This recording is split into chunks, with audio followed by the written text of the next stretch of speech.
Not every brilliant war film finds its audience at the box office.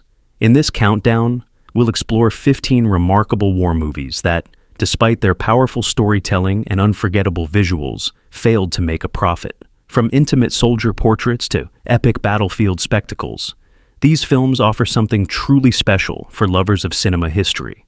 Don't forget to like this video and subscribe so you won't miss any of these hidden gems. Paths of Glory. Picture the bleak mud and barbed wire of World War I, trenches stretching as far as the eye can see. Stanley Kubrick's Paths of Glory plunges us into this hellscape, following Colonel Dax as he navigates the moral quagmire of trench warfare.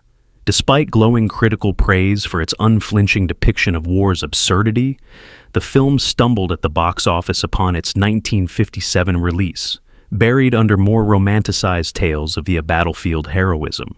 Today, it stands out for its raw honesty and pioneering cinematic technique. The story centers on an impossible French offensive ordered by a distant high command against an impregnable German position known as the Ant Hill. When Dax's men refuse to advance into certain death, their superiors decide to court-martial a handful of them for cowardice. Dax steps in as defense counsel, peeling back layers of military bureaucracy to expose the callous calculus that sees soldiers as expendable pawns. Kubrick weaves the action from the trenches' chaos into a tense courtroom drama, threading personal backstories through the broader indictment of systemic cruelty. Visually, Paths of Glory is Kubrick at his most austere. His long takes glide along the broken landscape, capturing soldiers' haunted faces before cutting to sterile, cavernous offices where generals toy with men's lives like chess pieces. The stark black and white photography heightens the contrast between the mud-sodden front lines and the cold corridors of power. Gerald Fried's dissonant score punctuates each moment of dread, driving home that war is as much about psychological torment as it is about physical danger. The climax arrives in a drenched gray field where three scapegoated soldiers face a firing squad under a thunderous sky. Dax's desperate pleas to the brass, backed by impassioned courtroom testimony, fall on deaf ears. As the rifles fire, the film leaves us anguished and questioning everything we thought we knew about honor, duty, and sacrifice. In spite of its initial box office failure, Paths of Glory endures as an anti-war masterpiece, reminding us that the true cost of conflict isn't measured in territory gained, but in lives shattered. Waterloo. Imagine standing before a sea of uniforms, horses, and cannons as two titans of European history prepare to clash. Sergei Bondarchuk's Waterloo aimed to recreate the climactic encounter between Napoleon Bonaparte and the Duke of Wellington with unrivaled scale. Financed by Italian and Soviet studios, its staggering budget funded tens of thousands of extras, hundreds of horses, and meticulously detailed period uniforms. Yet, despite the monumental ambition, it flopped spectacularly at the box office, its production costs dwarfing ticket revenues. The narrative follows Napoleon as he rallies his weary troops after the disaster at Leipzig, determined to reclaim glory. Across the field, Wellington unites British and Prussian forces under blundering political pressure. Bondarchuk employs a classical structure, gathering armies, exchanging flags and proclamations, then hurling them into the fray. Interspersed are character moments, Napoleon's private doubts, a young French drummer boy's terror, and Wellington's uneasy alliance with Blücher's Prussians. What makes Waterloo special is its commitment to authenticity. Bondarchuk scouted actual Belgian battlefields and consulted military historians to recreate troop movements down to the meter. His camera captures the thunder of cavalry charges in sweeping panoramas, then closes in on mud-caked faces as death rides past. The score by Nino Rota adds a tragic grandeur, swelling like a funeral march whenever Napoleon's dream falters. The climax erupts with Napoleon's Imperial Guard making a final, desperate charge, Goliath against an immovable wall of bayonets. As musket smoke clears, the Emperor's gaze shifts from triumph to crushing defeat. The film ends on a solemn note. Bonaparte exiled, Europe irrevocably changed.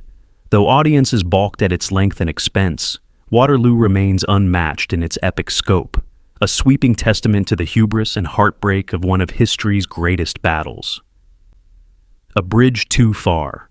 Operation Market Garden was supposed to end World War II by Christmas 1944. Richard Attenborough's A Bridge Too Far gathers an all-star cast: Sean Connery, Michael Caine, Anthony Hopkins, Gene Hackman, to chronicle this daring but ill-fated Allied attempt to secure bridges across the Netherlands. Despite its pedigree and reputable source material, the film underwhelmed at the box office, critics calling it bland and too sprawling for mainstream war movie audiences. The story unfolds in meticulous, almost procedural detail. British airborne troops drop behind enemy lines to capture the crucial bridge at Arnhem, while American paratroopers secure others at Eindhoven and Nijmegen. Each unit's trajectory is mapped out: the excitement of the drop, the quick skirmishes, tense waits under hidden German guns. Interwoven are the generals' teleconferences, where victory is plotted on maps far from the front, and soldier-level moments, letters home, shared cigarettes, the camaraderie that binds men facing mortal peril.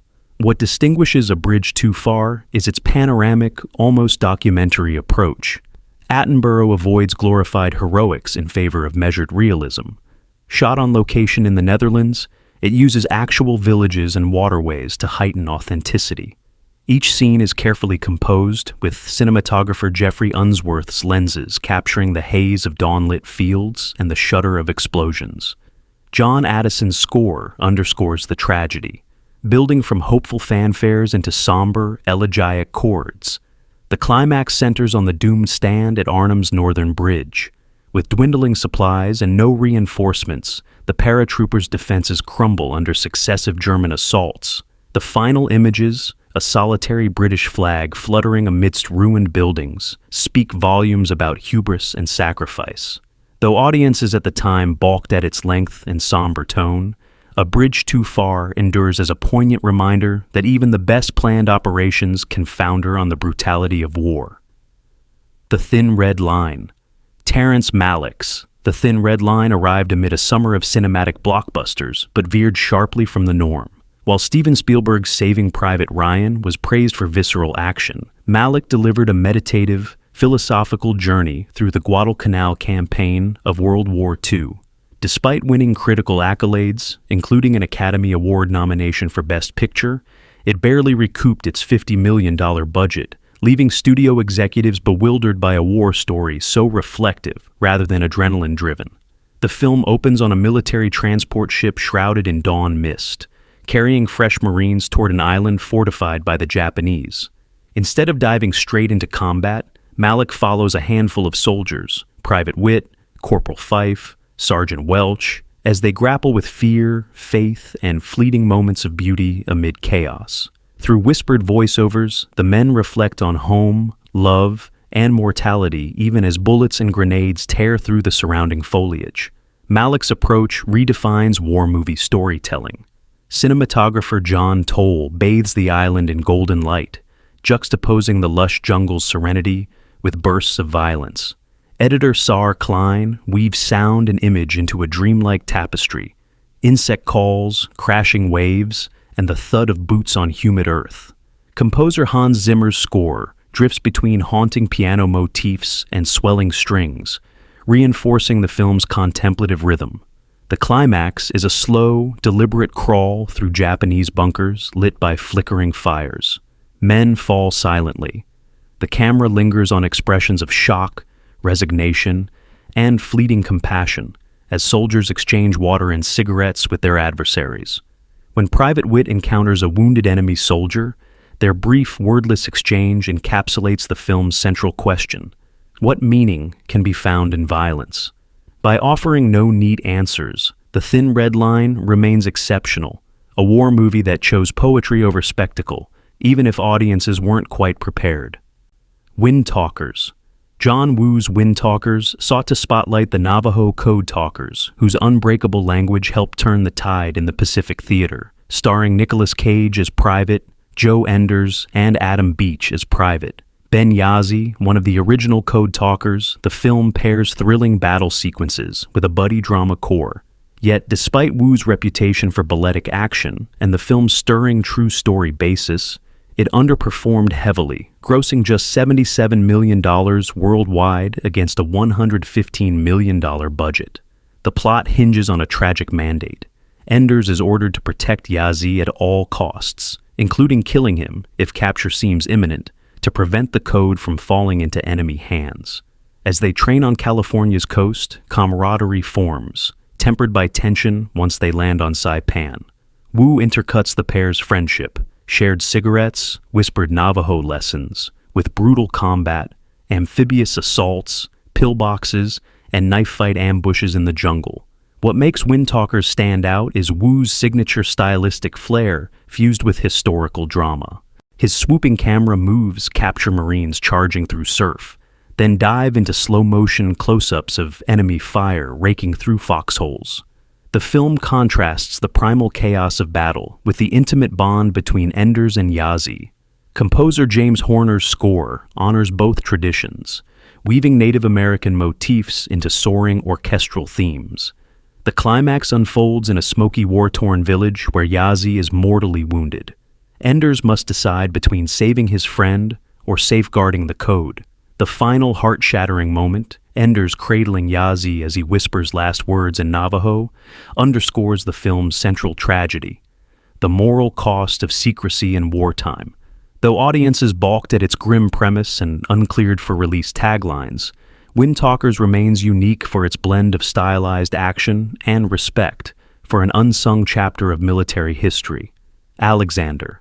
Imagine the sun bleaching marble columns as a young prince calves his horse atop the edge of the known world. In Oliver Stone's Alexander, Colin Farrell embodies Alexander the Great, whose lightning-fast conquests shattered empires and reshaped history.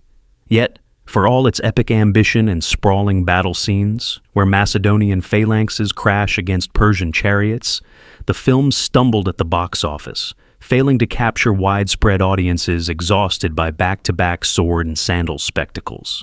Stone structures the narrative in 3 acts, each bookended by sweeping set pieces and introspective interludes.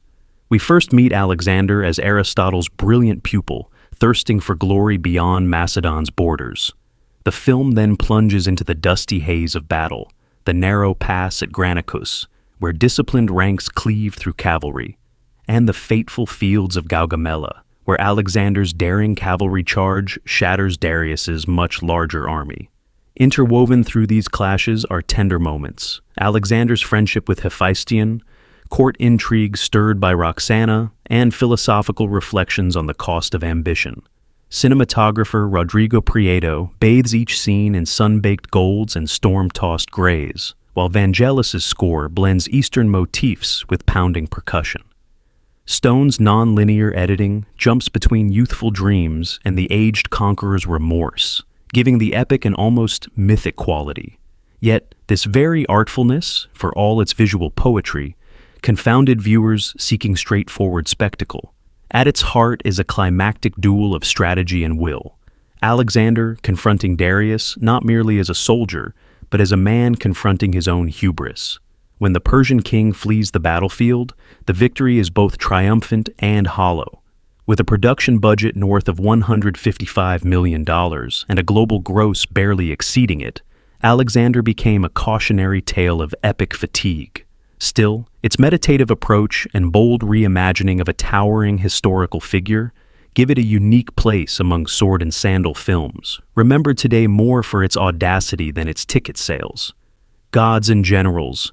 As dawn mist hugs the rolling Virginia countryside, Gods and Generals transports us to the opening salvos of the American Civil War.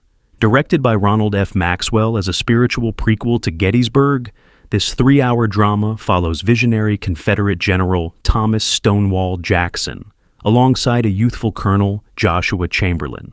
Despite its reverent source material in Michael Shara's Pulitzer-winning narrative, the film was met with tepid box office returns, earning just $12 million against a $57 million budget. Maxwell crafts the story in 4 movements. The first introduces Jackson's devout faith and tactical genius as he transforms ragtag Virginia farmers into an iron-willed force. Next, the camera sweeps across Union camps, where Chamberlain wrestles with duty and conscience, revealing the human toll of a nation torn apart. Interludes of campfire devotionals segue into thunderous field engagements, cavalry charges swirling dust into lethargic marches of infantry, and each battle is charged with personal stakes.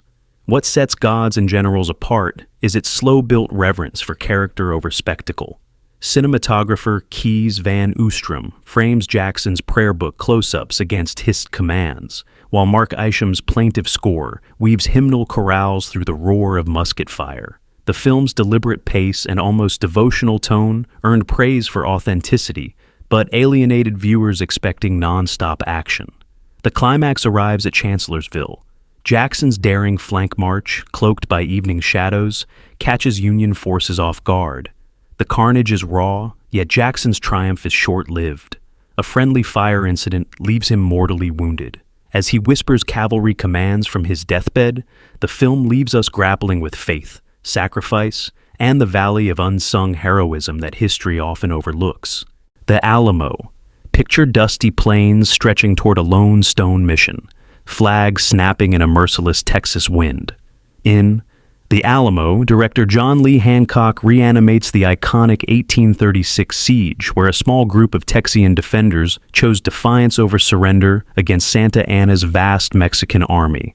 Despite star turns from Dennis Quaid as Jim Bowie and Billy Bob Thornton as Davy Crockett, the film grossed under $25 million on a $107 million budget, saddled by marketing missteps and historical purists' critique. Hancock structures the narrative in 4 stages. We begin with the uneasy alliance of hunters turned revolutionaries, Crockett's frontier bravado, meeting Bowie's measured leadership. Next, Santa Anna's troops descend like locusts, cutting supply lines and hemming the fort's perimeter. Through shared rations and whispered prayers, the soldiers forge a bond that transcends background and rank. Moments of quiet camaraderie, letters home, a fiddler's sorrowful tune, intersect with sweeping battle preparations, bayonets sharpened under torchlight. Visually, the film draws on muted earth tones and the flicker of campfires to contrast with explosive artillery barrages. Composer Carter Burwell's score blends mournful strings with triumphant brass, echoing both the defenders' valor and looming tragedy. Hancock's focus on intimate details, a tear traced down Crockett's weathered cheek, Bowie's agonized gaze at dying comrades, elevates the Alamo above standard warfare. The climax unfolds in a relentless dawn assault. Mexican columns storm the walls as defenders fire their last. Crockett falls amid a hail of bullets. Bowie strides forward in fevered defiance before collapsing. A single Texian flag shudders in the smoke, symbolizing both heroic sacrifice and the complex legacy of revolution. Though audiences stayed away, this Alamo endures as a character-driven tribute to unsung resolve on the frontier of freedom. Kingdom of Heaven. In the golden haze of 12th century Jerusalem, Ridley Scott's Kingdom of Heaven dramatizes the clash of faiths during the Crusades. Orlando Bloom stars as Balian of Ibelin, a blacksmith drawn into the heart of political intrigue and holy war. Upon its release, the film underperformed domestically, grossing about $65 million against a $130 million budget. Yet its director's cut later earned acclaim for restoring rich character arcs and thematic depth. Scott frames the tale in 3 acts. Balian's journey begins with personal grief, his wife's tragic death, and a knight's apology that grants him nobility. From there, he voyages to Jerusalem, where King Baldwin IV, afflicted by leprosy, balances compassion and warfare to maintain fragile peace. We witness courtly intrigue, a scheming Guy de Lusignan hungry for power, and Balian struggles to honor his own moral code amid tangled alliances. The film's visual tapestry contrasts Jerusalem's sunlit courtyards, where Christians, Muslims, and Jews share marketplaces and prayers, with the shattered walls under siege. Director of photography, John Matheson captures intimate close-ups of Balian wrestling doubt, then tilts to sweeping panoramas of cavalry charges and swirling arrows. Composer Harry Gregson Williams and Liam Neeson's narration lend the story a spiritual resonance, underscoring themes of tolerance and sacrifice. The climax erupts when Saladin's forces breach the city gates. Balian leads a ragged defense, employing clever tactics, boiling oil from high walls and disciplined steel lines to hold off overwhelming numbers. Finally, he negotiates terms of surrender that spare civilians, forging a rare moment of mercy in brutal warfare. Although initial audiences balked at its moderate pacing and complex politics, Kingdom of Heaven stands out for its humanistic lens on a war often reduced to black and white narratives. The Messenger, the story of Joan of Arc. Close your eyes and imagine a teenager hearing divine voices at Domremy's fields. Luc Besson's The Messenger. The story of Joan of Arc follows Milla Jovovich's fiery Joan as she transforms from peasant girl to warrior saint during the 100 Years' War. Despite its rousing premise and John Malkovich's commanding turn as Bishop Cochon, the film earned just $12.7 million at the box office on a $60 million budget, overshadowed by doubts over its stylized approach. Besson divides the narrative into 3 spiraling arcs. First, Joan's calling, whispered guidance urging her to expel the English from Orléans. Jovovich captures both innocence and steely resolve, as Joan convinces a skeptical Charles VII to grant her an army. Next comes the battlefield, hastily trained militia riding alongside crowned knights, charging through smoky fields as trebuchets crash behind them. Besson intercuts heroics, Joan's triumphant catapults breaching city walls, with visceral realism, splintered shields, mud-clotted horses, and the anguished cries of wounded soldiers. Visually, the film is a tapestry of bold color palettes, red cloaks against gray battlements, burning pyres casting long shadows. Cinematographer Thierry Arbogast tracks Joan in fluid dance-like movements, each sword swing a brushstroke of divine conviction. Eric Serra's score melds soaring chorales with martial drums, evoking both medieval chants and cinematic romance. The climax arrives at Rouen. Joan stands trial for heresy under Bishop Cochon's uncompromising gaze. Stripped of her armor and titles, she faces a tribunal intent on extinguishing her light. Jovovich's defiant gaze pierces the courtroom as she utters her final declarations of faith. When the flames rise around her, the film leaves us wrestling with the irony of mortal judgment versus immortal legend. Although The Messenger flamed out at the box office, its fusion of spectacle and spiritual drama marks it as a singular tribute to history's most enigmatic heroine. Cross of Iron. Picture the frozen expanse of the Eastern Front, where men wade through knee-deep mud under a leaden sky. In Sam Peckinpah's Cross of Iron, German soldiers struggle not only against Soviet forces, but against their own fractured honor. Despite Peckinpah's reputation for uncompromising violence, the film barely made a dent at the box office, grossing only $1.3 million domestically on a $6 million budget. Today, it stands as a harrowing portrait of war's breakdown, stripped of any heroic myth. We first meet Sergeant Rolf Steiner, overseeing a midnight raid on a frozen Soviet stronghold. Steiner moves like a ghost, his face carved by frostbite and grim resolve, as he questions every order from distant officers. When Lieutenant Witzland claims an Iron Cross more for political favor than battlefield merit, Steiner's quiet fury ignites. Peckinpah weaves bleak humor, whispered jokes amid shellfire, with wrenching glimpses of camaraderie as the squad shares lukewarm rations and stolen vodka. Cinematography frames trenches and jagged compositions, while editing splices shock cuts of gore with sudden silences that amplify dread. Bullets shatter helmets, shells flatten trees in thunderous bursts that leave viewers breathless. Though the initial theatrical release was trimmed to appease studio demands, a later director's cut restored Peckinpah's full, unvarnished vision of isolation and survival. The climax unfolds in a smoldering village under swirling snow. Steiner's men, reduced to a handful, mount a desperate defense against tidal Soviet forces. Amid the chaos, Steiner confronts Witzland over stolen honors, their ideological clash playing out beside shattered walls. When the dust settles, Steiner stands alone, clutching his battered rifle, haunted by medals that feel meaningless in a land where every acre is soaked in sacrifice.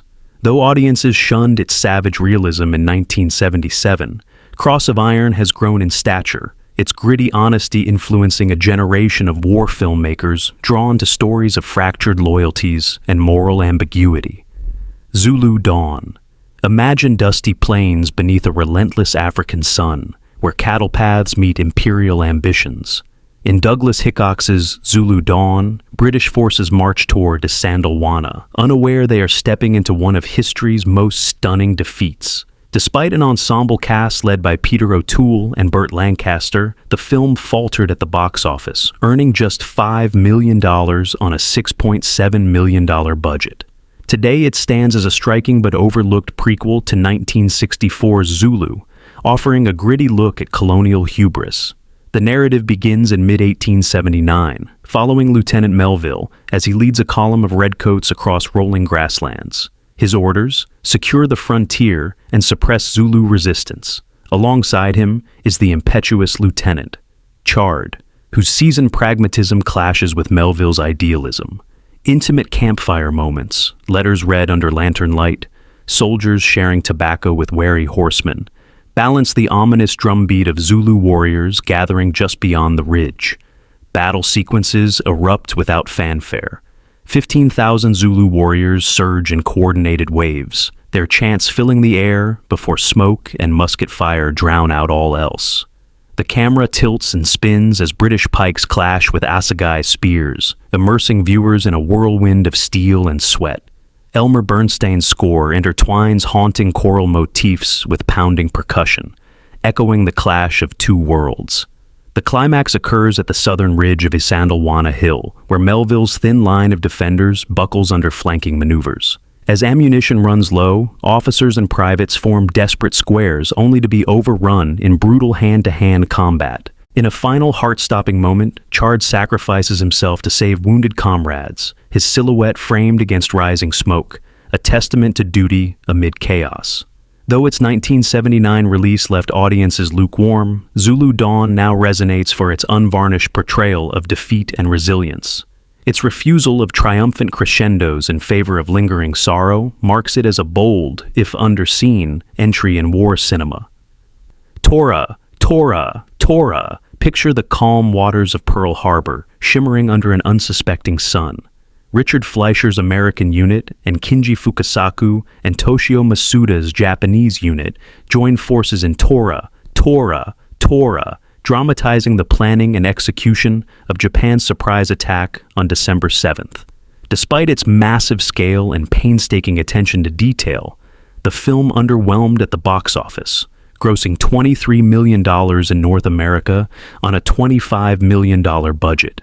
Today it stands out for its balanced perspective and documentary-style precision. The film unfolds in parallel threads. In Tokyo, Admiral Yamamoto wrestles with political constraints to authorize the strike, while Japanese pilots prepare on distant carriers. Simultaneously, U.S. officers at Pearl Harbor, Captain Benion and intelligence analyst Commander Cunningham, puzzle over decoded warnings. Intercutting these storylines builds mounting tension, as diplomatic platitudes hide a looming assault.